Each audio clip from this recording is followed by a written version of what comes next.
It is confirmed without a doubt that Pakistan is guilty of the massacre that occurred in Pahalgam on April 22nd. If it wasn't evident from all the events leading up to that horrific attack on tourists, it is now clear Islamabad has a heavy price to pay. Evidence number one, Hashim Musa. Who is he? He's a former Pakistani para-commando. He has been identified as one of the 4 terrorists involved in the massacre in Baisaran, Pahalgam. Yes, you heard that right.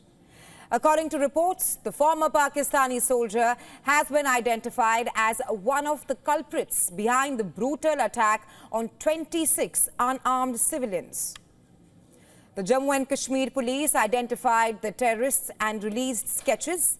As you can see on your screens right now, 2 of the assailants are Pakistani nationals, while 1 a South Kashmiri resident. And they conducted extensive reconnaissance for the terrorists. The identified terrorists are Hashim Musa, also known as Suleiman, Ali Bhai, alias Talha, both from Pakistan. The third has been identified as Adil Hussain Thokar, a resident of Anantnag. And all 3 have a reward of rupees 20 lakh placed on them. But Hashim Musa, he has been identified as the key conspirator behind the attack. Investigations into the terror conspiracy have confirmed that Musa is a former para-commando of the Pakistan Army's Special Service Group called SSG. According to media reports, Musa is a hardcore terrorist affiliated with the Pakistan-based terrorist organization Lashkar-e-Toiba or LET. Remember, LET is the same outfit that was responsible for the 26/11 Mumbai attacks in 2008. Reports indicate that Musa was sent by LET masterminds to Kashmir on a specific mission, a mission to unleash terror attacks on non-locals as well as Indian security forces. And now, reports also say that it is possible that Musa was loaned to the LET by the Pakistan Special Forces, like the SSG. We know that para-commandos of the SSG are highly trained in unconventional warfare and specialize in covert operations. They are trained at handling sophisticated weapons, hand-to-hand combat, and navigation skills. According to Indian reports, Musa's background in the Pakistan Army, which has now been confirmed during the investigation, suggests the involvement of the Pakistani ISI in the attack as well as previous strikes in Kashmir. The investigation is being carried out by India's National Investigation Agency, NIA. The NIA has already reportedly questioned 15 overground workers or OGWs identified as key suspects in the Pahalgam terror attack. And some of the incidents include October 2024 terror attacks in Gagangir, Ganderbal, where several locals and a doctor were killed.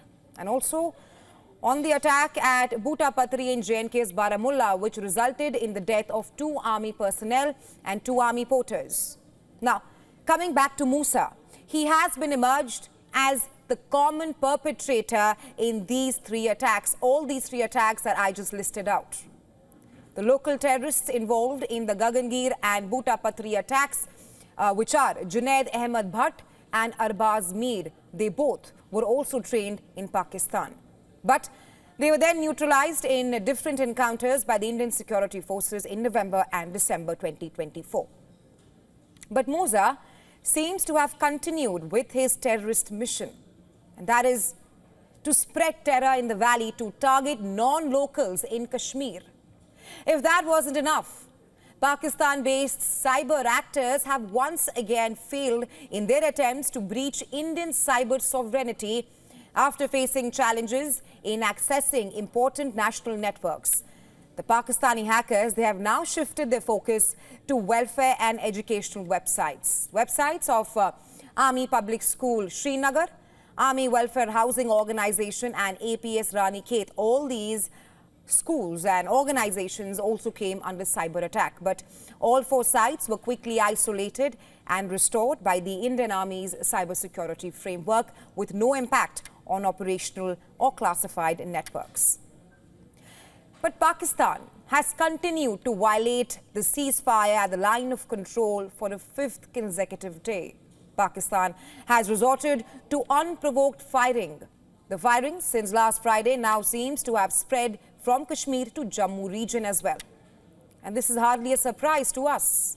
Pakistan has a long history of exporting terror and denying its involvement. Who can forget when all of this started?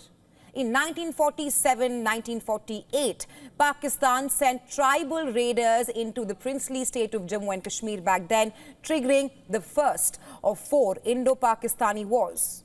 Then, during the 1971 Indo-Pakistan War, which broke out during the Bangladesh Liberation War, the paramilitary wing Al-Shams was involved in atrocities against Bengali nationalists, civilians, and religious and ethnic minorities, alongside the Pakistan Army. The hard fact is that the Pakistani establishment has aided and abated terror for generations, and each time, despite the evidence, it has brazenly denied its role. And now, it's high time for Pakistan to answer to the global community.